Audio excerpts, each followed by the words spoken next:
Question number 1. You are given the stats of the top 50 freshman SAGE scores from last spring's exam, and we got to run some stats on them. So they're already given to you in ascending order, and that's nice. That's going to be important later on.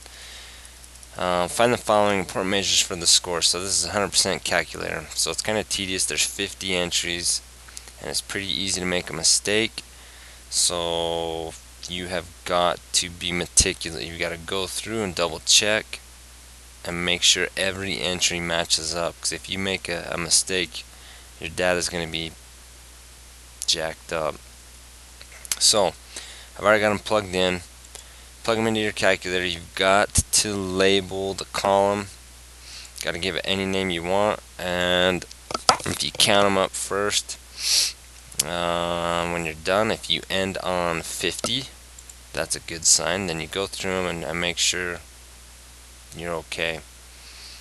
So it is worth double checking to make sure every entry is correct. Now, to run the stats, you just come over here to column B, anywhere in a cell, then you hit menu, go statistics, stat calc.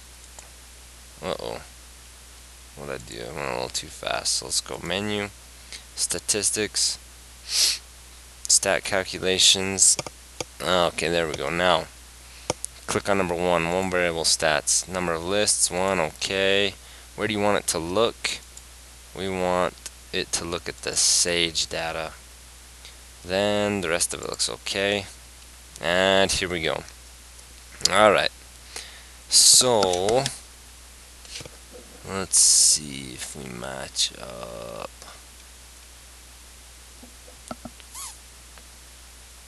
Okay, I think everything matches up.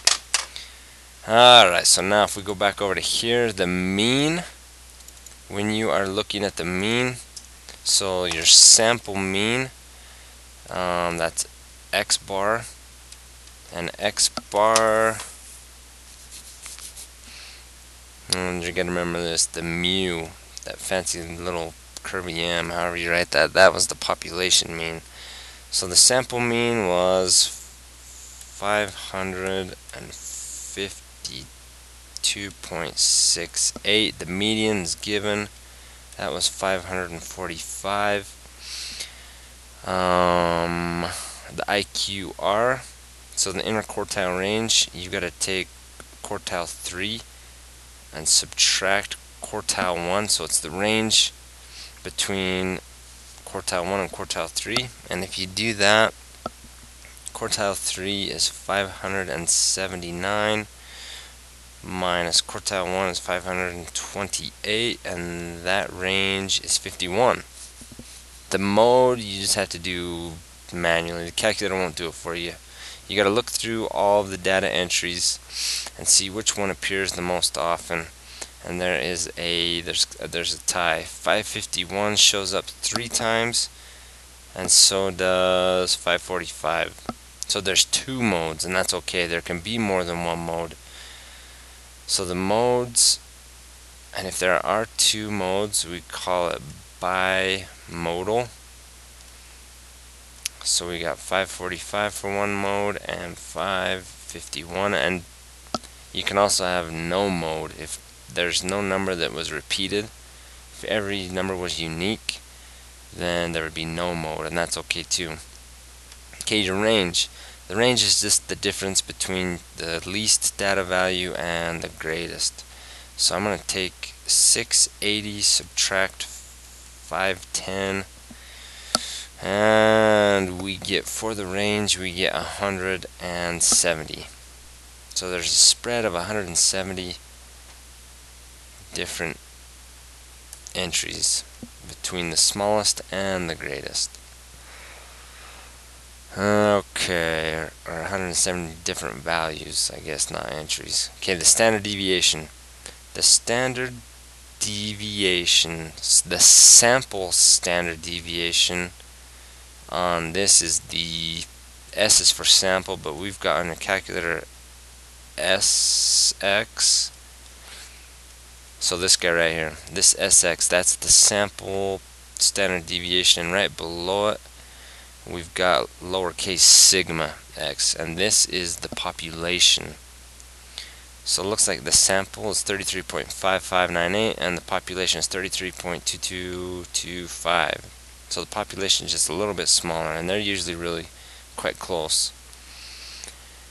So the sample, standard deviation, that's what we're after. And on the test, I mean, definitely express that. So if he asks for the standard deviation and you don't know, is he talking about the sample or the population, make sure you write the sample standard deviation, and he'll be way impressed with that.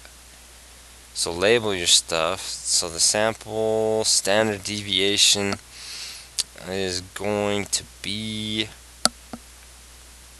that 5598. Okay, now variance. This is a good question. This is put on your little note card. Variance is one step before the standard deviation. So all you're going to do is take that 33.5598 and you square it, and that's your variance. So remember, standard deviation is just like the average of how all of these numbers deviate from the mean. So the mean, kind of your average. The mean's a mean score on the SAGE for a freshman. Well, this is not the entire freshman class. This is only the top 50. So these are the best of the best. So an average score of these kids is 552. So how far away did 510 deviate? Well, that was like 40 points below. And 680 was 130 points above. So we look at each entry, how far they deviated from the average. Then we square those deviations, and then we find the average of them, and that is your variance.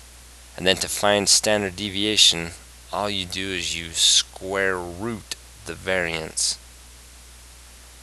So if they have this, and the calculator does not give you the variance, it'll give you the standard deviation, but standard deviation and variance, they're just one step apart from each other. All you do is take the square root of the variance, and that'll give you the standard deviation. So to go backwards, if I've got the standard deviation and I want the variance, I want to know what the variance is. The variance is the deviation of all these squared. It's the average of all of them. So I got to square this. 33.598 squared. That gives me 1,126.26. Okay.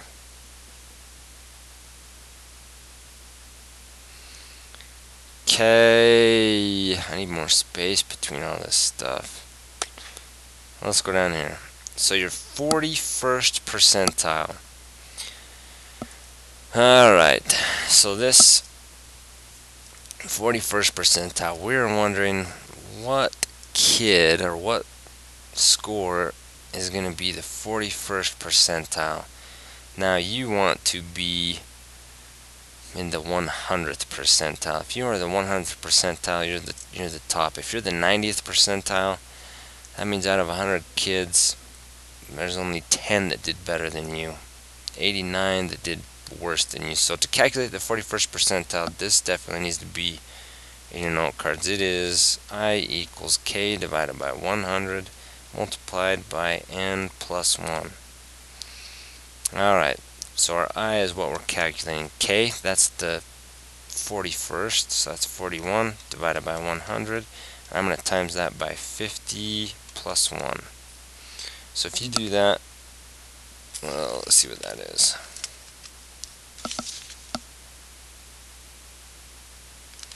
Alright, we get 20.91. Okay, now, this is kind of tricky. That means of these 50 entries, I'm going to count the 20th kid. But it didn't land on an integer, it's an in-between. So here's what I've got to do. I've got to count the 20th kid and I've got to count the 20. I've got to look at the 21st kid. So the 20 and the 21st kid, and it's going to be the average of those two scores. It's going to be right in between. So I don't know what I'm doing. Let's count 1, 2, 3, 4, 5, 6, 7, 8, 9, 10, 11, 12, 13, 14, 15, 16, 17, 18, 19. Okay, right here. So this kid is the 20th kid. This kid is the 21st kid. And they land right. The 41st percentile is going to be a score of 536.5. So that score will give you the 41st percentile. Okay, now we have got to do, now let's go backwards. We're wondering about this score right here, 545. What percentile does a 545 land me? Okay, where is the formula? The formula is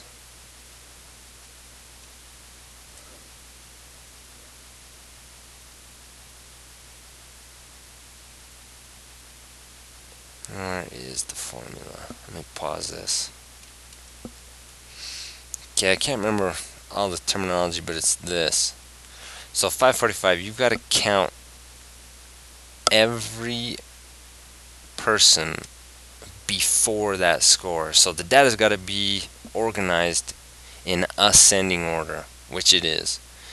So if it was given to you in descending order, that would be kind of a trick question. We always want to arrange the data in ascending order. So if they would have given it to you in descending order, you'd kind of have to count backwards. So I need to know 545. I need to know kind of what position this is. You do not count this number. You count every kid before that. So up to, but not including that number. So we got 1, 2, 3, 4, 5, 6, 7, 8, 9, 10, 11, 12, 13, 14, 15, 16, 17, 18, 19, 20, 21, 22, 23. So 24. I think that's like a X or something. Now, you are going to add 0.5 times how many of these scores there are. And the 545, that is, there's 3 of these scores. Okay, then I'm going to divide that by n, which is how many kids we surveyed, and that is 50.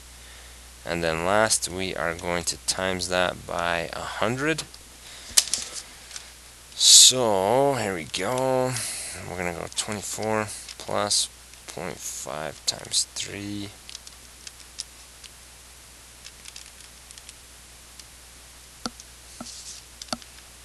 Okay, and we get this. We get 51.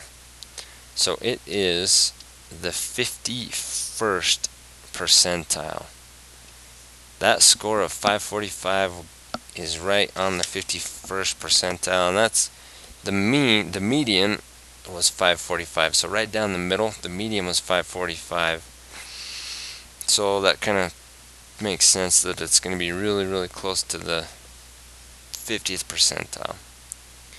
Okay, now this last one, and it's not printed on your handout, but it should have been on your handout. So it's an important question. Outliers.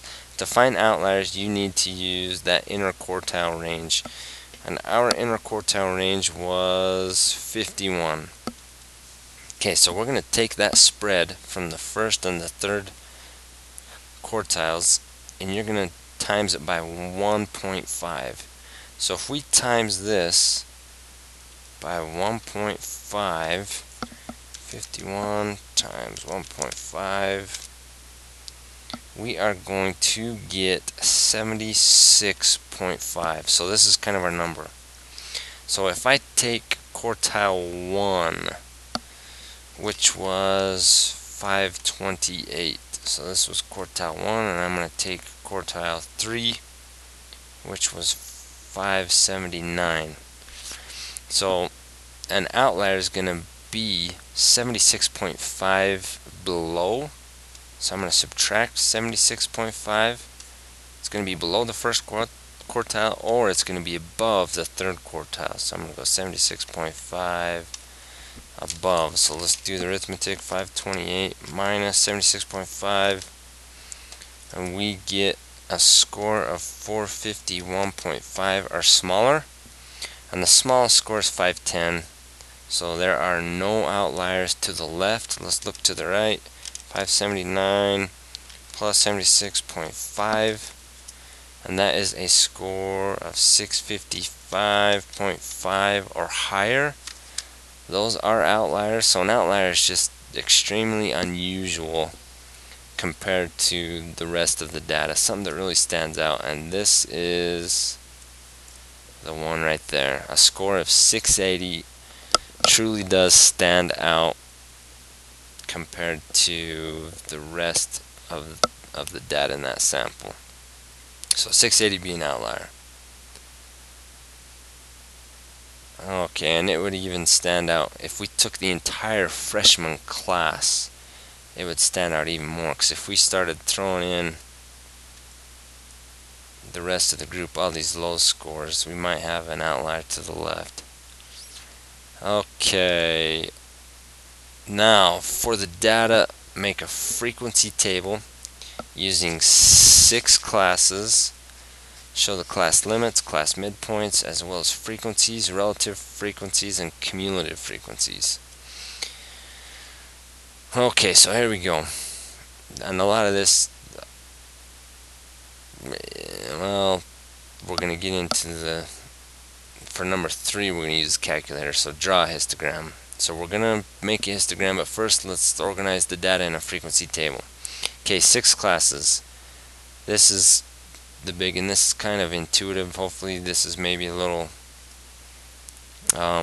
common sense. So here's what they want us to do. They want us to take this spread of data from 510 to 680, and they want us to organize it into 6 classes. Okay, so we're going to divide this spread up. The spread was 170. So the spread is the range, the difference of numbers between a 510 and a 680. There are 170 numbers. So if we divide that spread, divide that by 6, 170 divided by 6,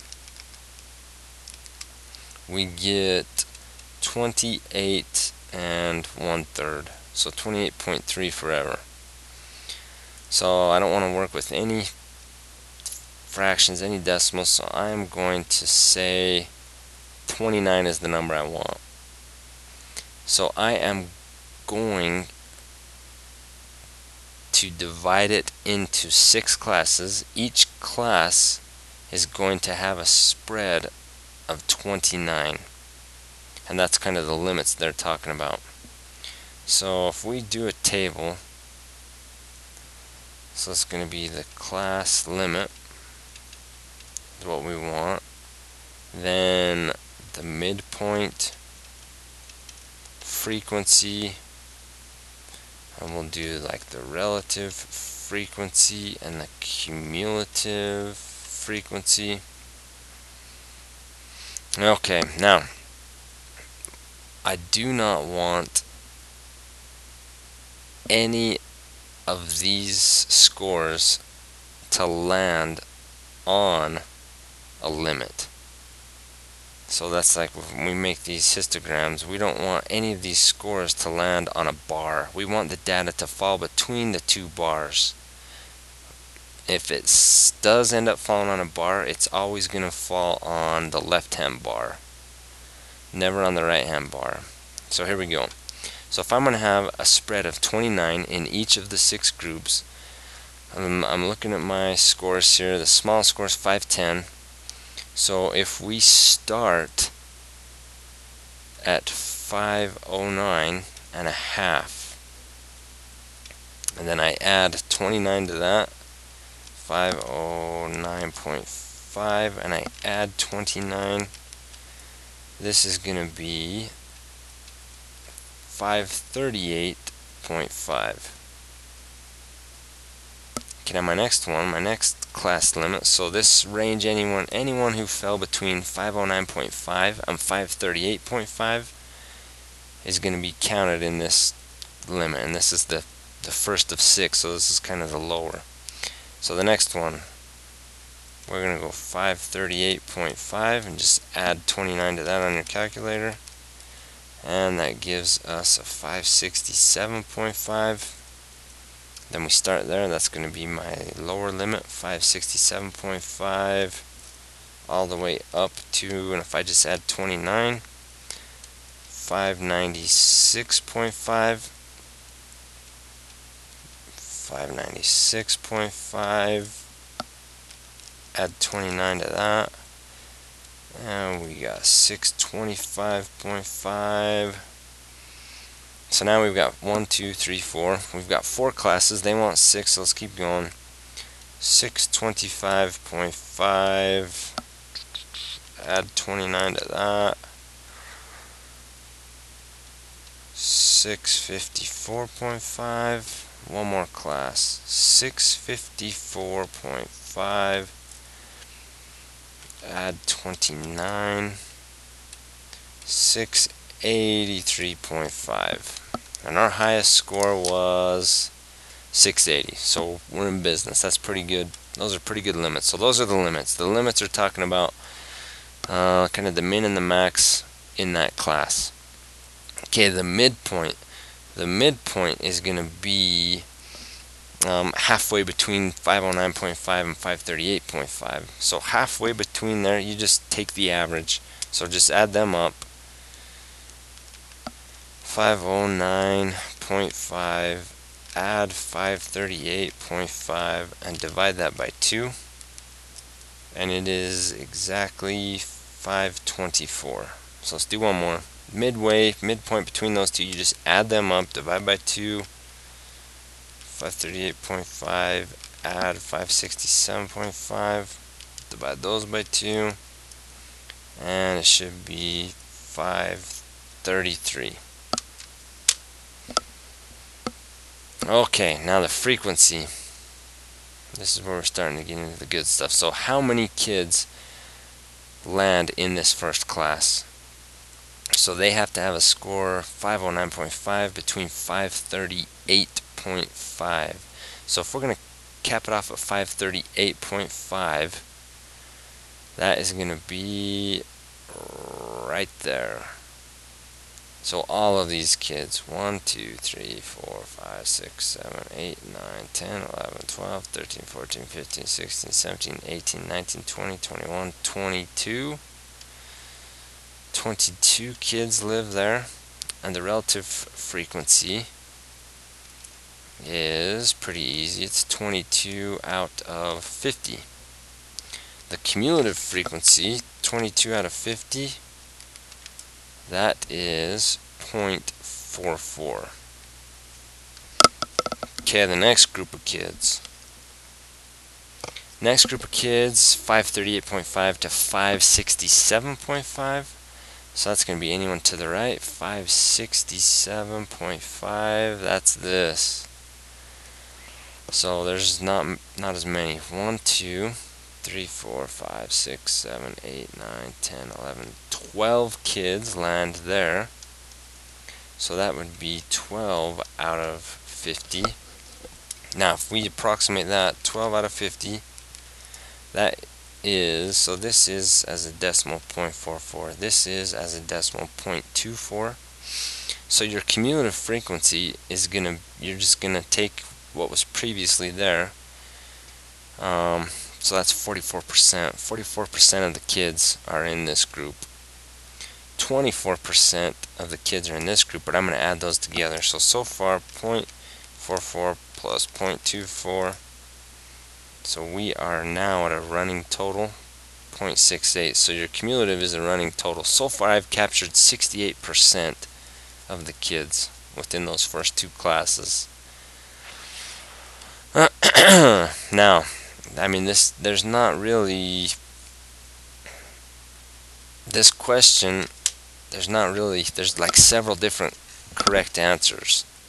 So there's not one right way to do it. I mean, you could you could go from 5, 10. I mean, you could call your class limit, you could spread it at 30.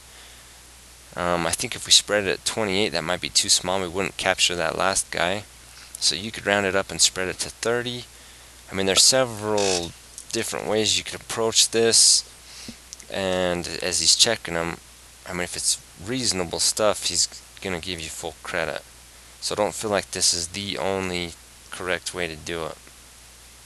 Okay, my next spread, 567.5 to 596.5. Let's see, 567 to, what was it, 595? 596.5. 596.5. Dunk, dunk, dunk. That's going to capture these kids right there. So, 1, 2, 3, 4, 5, 6, 7, 8, 9, 10, 11, 12. Okay, 12 kids again. So 12 out of 50, that's another. So 24%. So look, we're at 50%, we're at 90. We've captured almost everyone, so it's this outlier that's really kind of jacking us up. So if we add that to the cumulative total, 0.68 plus 0.24, now we are 92% of the kids. We've got 92% of them captured. Okay, your next spread, 596.5 to 625.5. 596 to 625, and there we go. There are only 3 kids that live in that class limit. So 3 kids live there, 3 out of 50.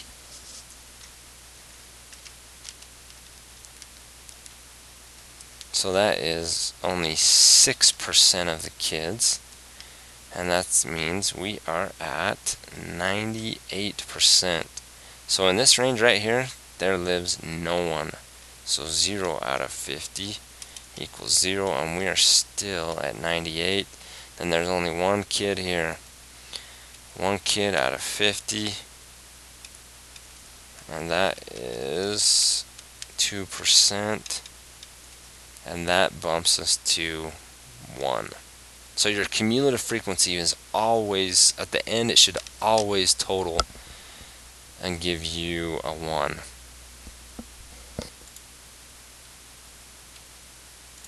Okay, now question number 3. Draw a histogram. Comment on the shape of the data. Is it skewed? So this we will go to the calculator. Now, once you've got all this data in, hit the home button, and we're going to add the pink one. Okay, click to add a variable. You're going to add Sage. And now we're going to play around. So I mean, just looking at it, it's pretty obvious that guy's an outlier. So if we go to menu, the plot type, let's change it to a histogram. Okay, now look, they've kind of defaulted, they've divided it into 1, 2, 3, 4, 5, 6, 7, 8, 9, 10, 11, 12, 13, 14, 15, there's like 19 classes or something here. So now let's play around with it. Okay, menu. Let's do. Oh, where was it? Actions. No. Ooh, maybe plot properties. Okay, the histogram properties. Let's go in here. There we are. The bin settings. Alright, our bin settings. We want always equal bin width. And we want the width to be, this is what we said, we wanted it at 29. So each limit is going to be 29. And where did we start? We started at 509.5, and now we're going to hit OK. Now, I'm zoomed way out, so let me see, how do I shrink this? Okay, here we go. If you're zoomed out, go into your menu, and we want option 5. Let's zoom and hit this first one. Just zoom to the data. It'll automatically fit the data. Okay, there we go. So now this is what you're looking at on your calculator, and you just copy this. You sketch, a pencil sketch of this. And probably capture everything. I would label it. So we've got label your y-axis. This is the frequency. Your x-axis is the SAGE scores. Oh, this guy shouldn't have captured this, but if you hover on each class, it'll tell you how many kids live in that class. Oh, so this would have been, should have done this first. This would have been nice to make the frequency table. So if I hover on this first class, there's 22 kids live there, 12 kids live there, 12 kids live there, 3 kids live there, 0 kids live there. Yeah, this would have been way nice to do first. Okay, now let's talk about skewness. Is the data skewed? So if you are looking at this, let's recall your mean and your median. So the median was 545. Where's 540? Oh, these are counting by 29s. So this is kind of a, I don't know, we're gonna guess. Ooh, 20, 40, 60. Okay, so 545. So it looks like it goes, these maybe are counting by 20s. 20, 40, 60, 80, 100. Okay, so that's not bad. So your scale is counting by 20s. These little tick marks. So 545 is like right here. I guess we should go a different color. So this is the median. The mean was 552. The mean was to the right. 552, somewhere right here. So it's, looking at it is skewed. And it is skewed to the right. So if your mean is right of the median, it's skewed right. If your mean is left of the median, it's skewed left. So that's kind of an easy way to remember. If most of your population is living on the left side of the histogram or the picture, then it's skewed right. Okay, so that is a dang good question. Alright, number 4, again, there's not really a right answer. There's probably several right answers, and probably the more detailed you are, if he gives you an open-ended question like this, the more points he's going to give you.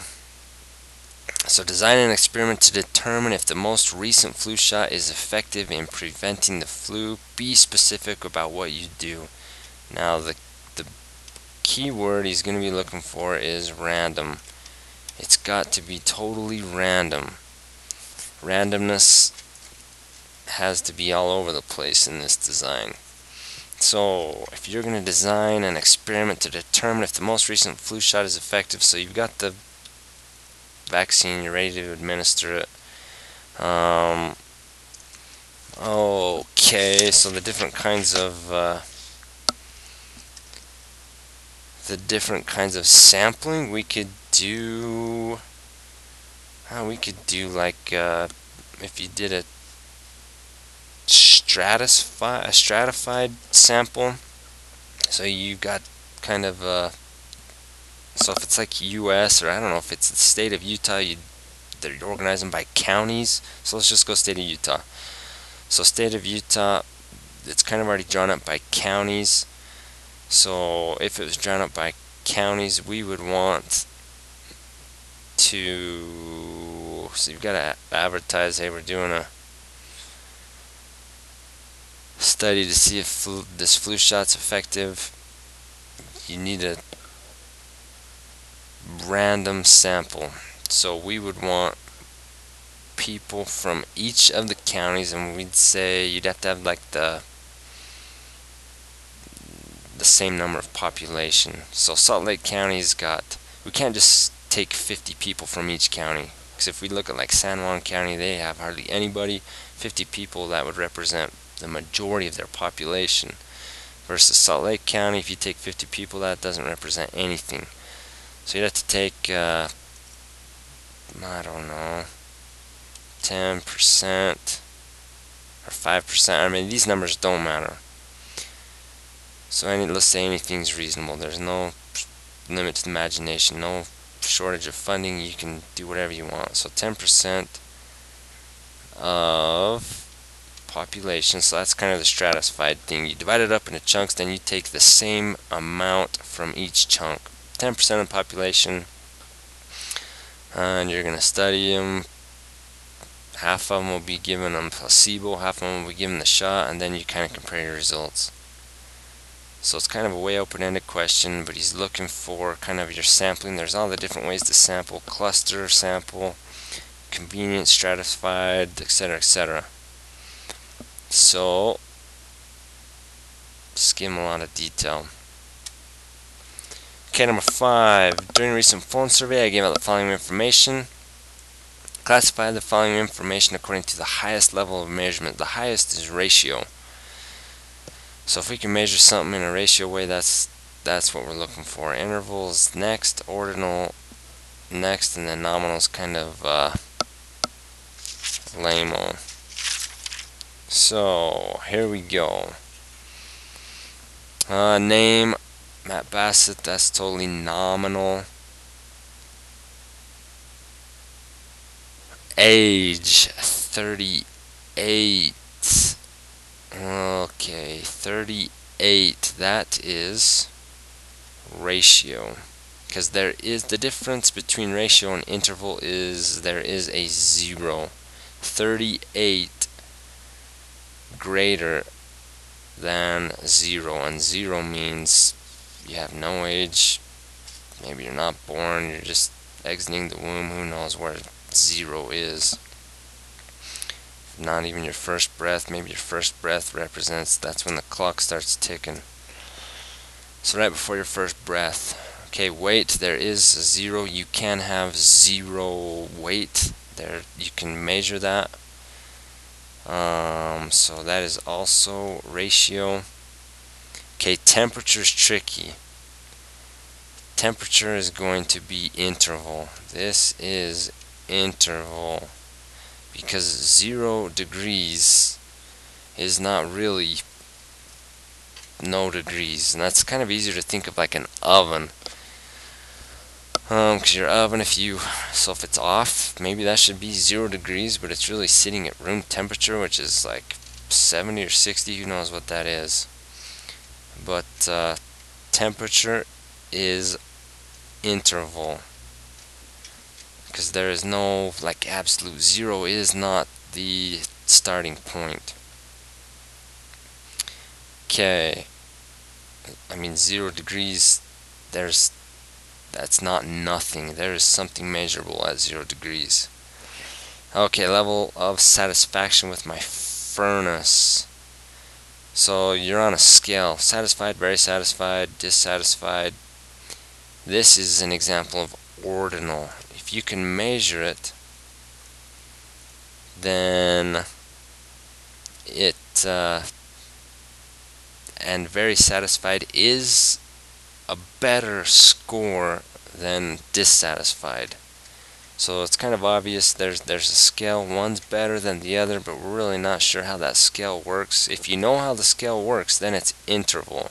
Because I do know the difference between 50 degrees and 30 degrees.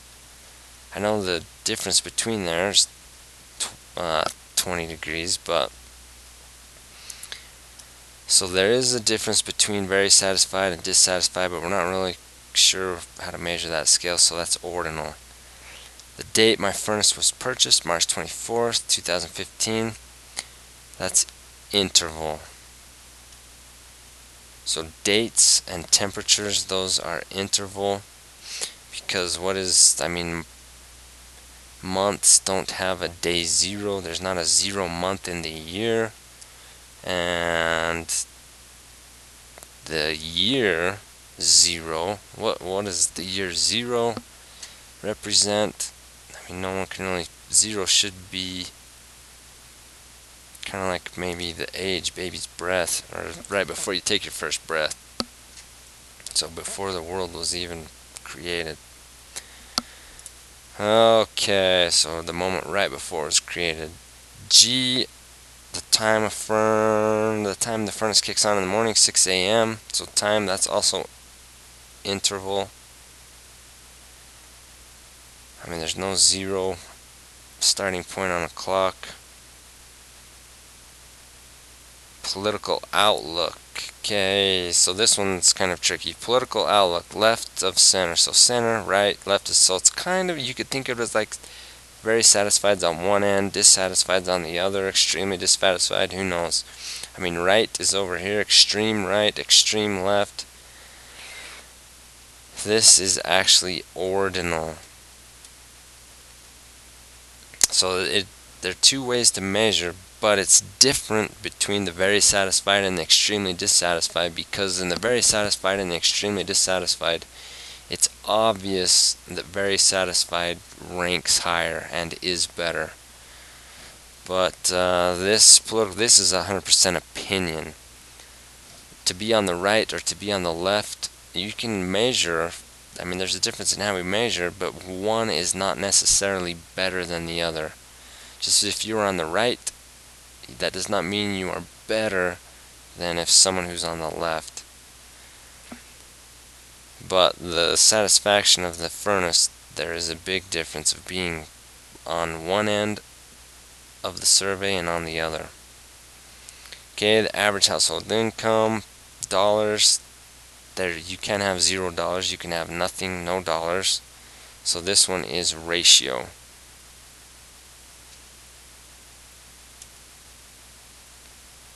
Okay, categorize each of the following data. Qualitative, quantitative, that's number. Qualitative, that's not number. So average score on this exam, it is quantitative, and it is continuous, because I can average like 89.7%. So if it can be a rational number, a fraction decimal, it's continuous.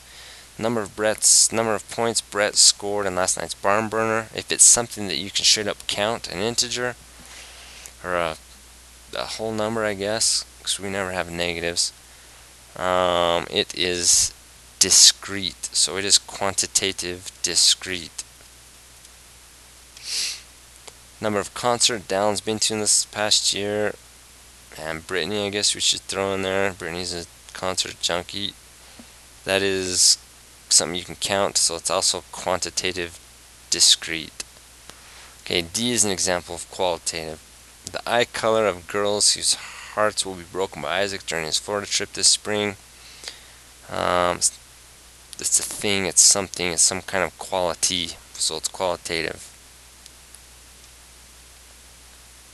Okay, number 7. Make an appropriate. So this is one of those where there's not really like a right answer. I mean, there's definitely wrong answers, but kind of the more detail I guess you give them, the better off you're going to be. Non-misleading. Graph or chart to display the following data. So by the end of 2011, Facebook had over 146 million users in the US. The table below shows 3 age groups and the number of users in each age group. Okay, so this is just going to be an approximation. So if you, well, I guess we could do it exact. Now look, so I would do it 2 ways. I'd do just a bar graph each of the 2 ways. So bar graph, if we do like just a simple bar graph, these are the 3 classes. So 13 to 25, 26 to 44, and then 45 to 64. Now you want to make it non-misleading. So the trick to that is on your y-axis, you've always got to start at 0. And if I look at these are all millions: 27 million, 53 million, 65. You don't want you probably have got to top it off at 100 mil. You don't want to top it off at 70 mil because then that will mislead. That will make this one look much bigger than it is. So like here's the halfway mark, so there's 50 mil, here's the halfway mark, so that's 75 mil, here's the halfway mark, so that's 25 mil. Alright, so this first 45 to 64, that's like 27 mil, so that's just a little bit over the 25 mil. 53 for the 26, so 53, and maybe we could, guess I should supply with some rulers so you could really make it more to scale. So remind me to do that. I need to give you guys rulers. 1325, 65 mil, that's gonna be somewhere. Then shade them in here.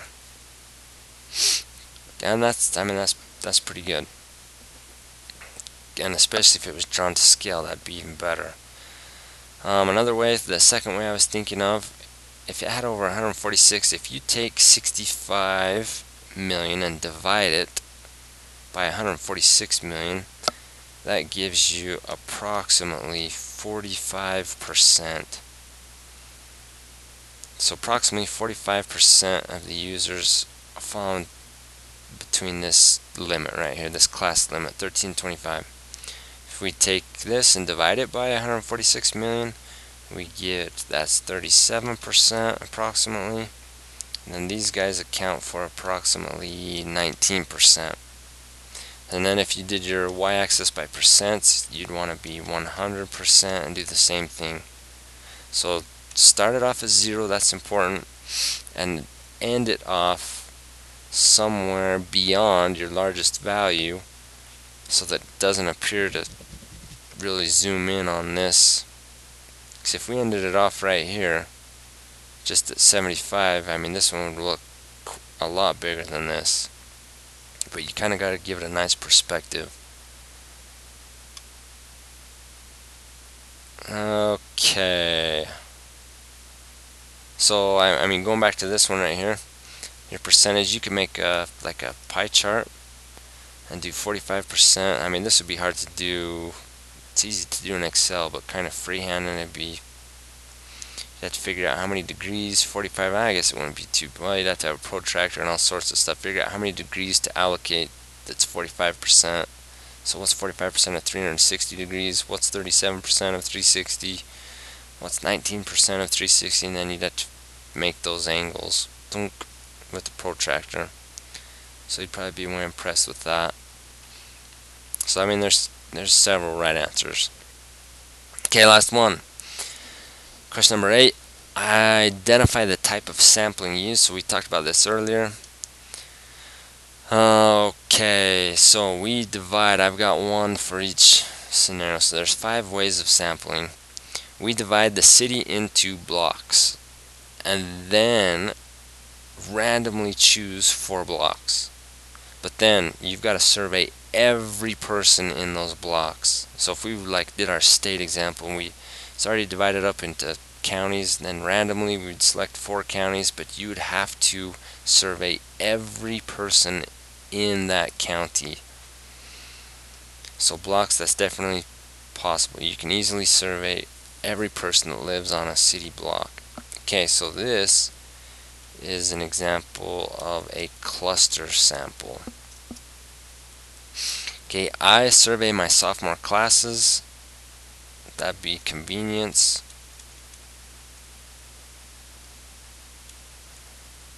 We survey 10% of each of the classes, freshman, sophomore, junior, senior. And that is what we talked about earlier. That's the stratified. We survey every 7th kid alphabetically. That's a systematic.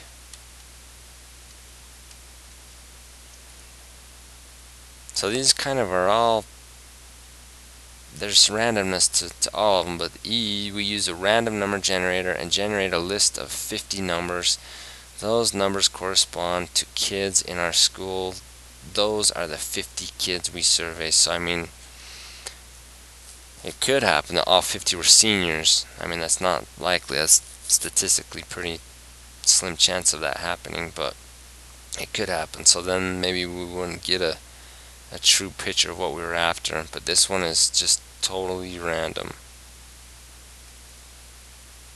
And that's it.